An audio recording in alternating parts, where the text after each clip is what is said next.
Good evening, everybody. Hope all of you are having a wonderful day. So it's Thursday, 11 o'clock. Pretty late again. Yeah, it's been a while since I had posted a video. Thought I might just catch up on it. Have been having a busy week. So I've been brushing up on the upcoming elections of 2022. And after the Virginia election, it looks like Colorado could be the next Virginia in a way. As you know, with uh, with Colorado, Michael Bennett's up for a third term. However, in his last election, he only got 49.9, uh, 50% of the vote. Let's just say it, and that was in 2016. So basically, in 2016, and this was against an underfunded candidate, a candidate who did not get any attention whatsoever. And in 2010, when he got elected, he won with a plurality with against Ken Buck, who is now a current congressman. And it looks like that because of what's been happening with Joe Biden's approval ratings, that this race could be a toss-up. And might say it might be lean Republican, because according to this article, it says Colorado voters have soured on Democrats heading into 2022 election season. Warning sign poll indicates. So yeah, I mean Michael Bennett, yeah, he's been in office for more than 10 years. I mean 12 years, and I don't seen him doing any significant accomplishments in office. I mean, what legislation has he passed? And I mean, look at Colorado now. The cost of living in Colorado has gone up drastically, and what is he doing to address that? And another thing is because of Joe Biden. I mean, Joe Biden, you look at him, he's out of touch. He has no idea what. I mean, you saw the video of him like talking about he's shocked by the price of gas, and it's like, where have you been? So, and these people live in a bubble. I think it's like when you go to DC. The problem is the system captures you, and you get compromised. So it looks like that's what happens with both parties, unfortunately. So yeah, I mean, other than that, I don't think people are saying like Joe Biden can rebound from this. I don't think he's going to rebound. I mean, Joe Biden seems to be lost, and the funny part is all these establishment Democrats have aligned themselves with Joe Biden so closely in the 2020 election that now it's starting to bite them real hard. So it's good luck trying to distance with that. And Michael Bennett's been an establishment guy through and through, and he may face some stiff competition because, especially since the Republicans have a credible challenger. Because in 2022, the main challenger that the Republicans put up is Eli Bremer, who was an Olympic athlete and former chair of El Paso Republican Party. Now, the El Paso County includes Colorado Springs, which is I believe the second largest city in the state of Colorado. It's a beautiful city, by the way, from what I heard. So, you got to visit that. So basically, Eli Bremer, he doesn't say. Let's just say he's not Laura Boebert, or however her name is. Yeah, he's not Laura Boebert for sure. So I mean, if this was Michael Bennett versus Laura Boebert, yeah, Michael Bennett would win easily because Laura Boebert, she says a lot of crazy stuff. But Eli Bremer, he seems to be closing up to both the establishment Republicans as well as the Trump Republicans as well. So that could be quite a challenge, and he might pull off what Glenn Youngkin did in Virginia.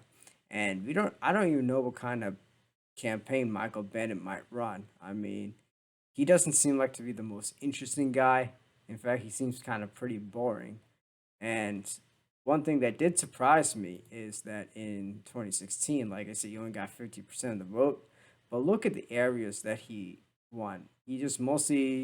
Um, he mostly just won the Denver area. Like this is where most of the Democrats were in the Denver area and like Denver County, Arapahoe, Jefferson. Yes. So those are the counties. But the thing is, what I see that the Republican Party doing is they're going to take a page out of the Glenn Youngkin playbook, and they're going to beat up on CRT like there's no tomorrow.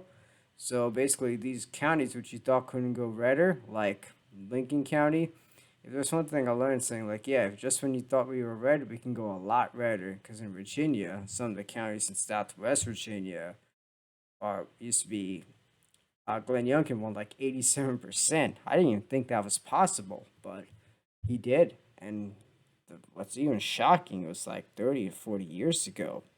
That Southwest Virginia used to swing towards the Democrats, and my God, how much has changed.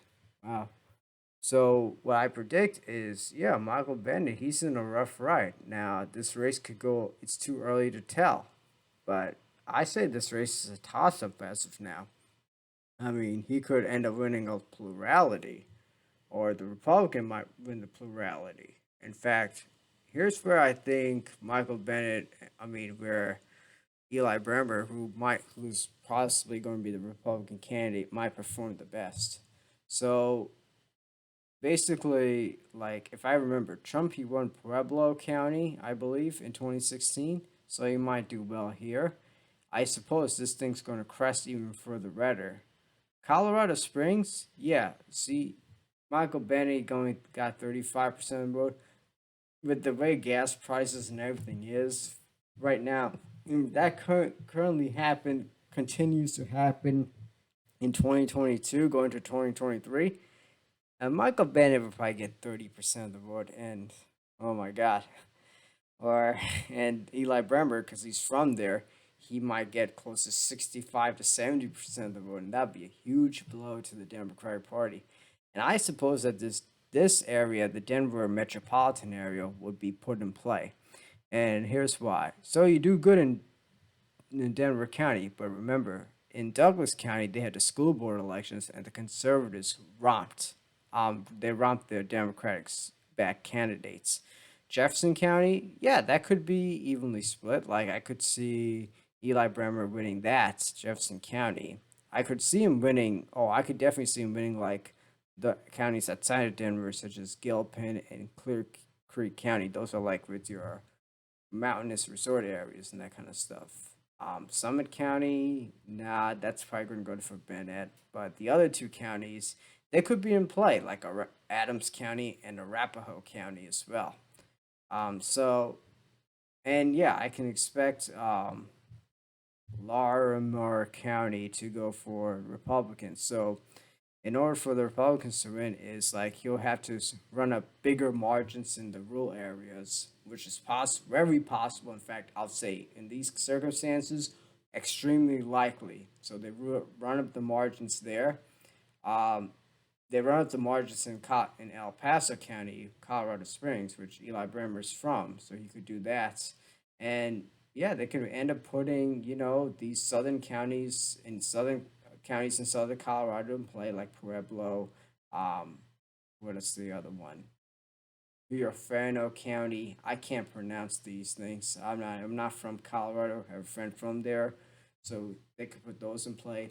And also, you could put the Denver metropolitan area competitive. In fact, if these counties swing to the right by 5 percentage points, you know, I could see Bennett getting defeated. And just remember, like I said before, Republicans had a history of winning in modern history, winning the Senate race by plurality. Like in 2014, Cory Gardner won with 48.2% of the vote. Michael Bennett only got 50% back in 2016, and he only got 48.1%. So it is very possible that in the end, the Republicans may pull off an upset in Colorado and win with a plurality. But let's just see what happens in 2022, like how things go. And so, as of now, I would say that basically this could be a possible upset for the GOP. And but currently it's a toss up, but I could say possibly upset though. So let's see what happens going forward in the next coming months. I'll say give it in 6 months, and we'll see what happens from there. Anyway, you guys, please feel free to like, share, and subscribe. And thank you for watching. And feel free to share the video as well. And you guys stay safe too. Take care. Bye.